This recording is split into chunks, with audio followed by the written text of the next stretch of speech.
received in Nepal is something I will never forget. We are living in difficult and tense times.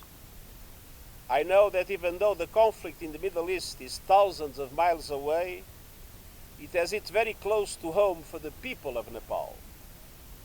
I extend my deepest condolences to the families of the 10 Nepalese students killed in the terror attacks by Hamas in Israel on 7 October. And my best wishes for the safe return of Mr. Bipin Joshi, who is missing. I have just arrived here from Qatar, and I will continue to insist on the immediate and unconditional release of all the hostages in Gaza. And I repeat my utter condemnation of the appalling attacks perpetrated by Hamas. There is no justification ever for the killing, injuring, and abduction of civilians. The situation in Gaza is growing more desperate by the hour. I regret that instead of a critically needed humanitarian pause supported by the international community, Israel has intensified its military operations.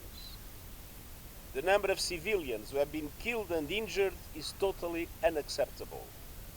All parties must respect their obligations under international humanitarian law.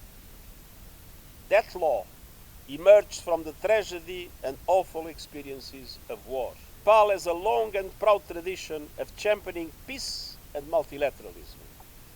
And the United Nations is usually grateful to Nepal for your support for multilateral solutions, backed up by the enormous contribution you make to peacekeeping missions around the world. Nepal progress over the past 20 years has been astonishing. You have become a republic, established peace, and surround yourselves behind the Sustainable Development Goals and climate action. And there is more to come. The next few years will be decisive as Nepal prepares to graduate from least developed country status and as it embarks on the final stages of the peace process with transitional justice.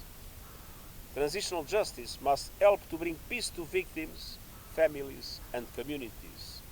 And the United Nations stands ready to support Nepal to develop a process that meets international standards, the Supreme Court's rulings, and the needs of victims, and to put it into practice. Nepal is also caught in a blizzard of global crises not of its making. The aftermath of the COVID-19 pandemic, inflation caused by the international economic situation, and the enormous threat posed by climate chaos.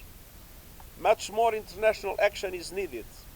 Developed countries must step up to support sustainable development and help developing economies, including Nepal, to tackle the climate crisis. On this trip, I will visit the Himalayas to see for myself the terrible impact of the climate crisis on the glaciers.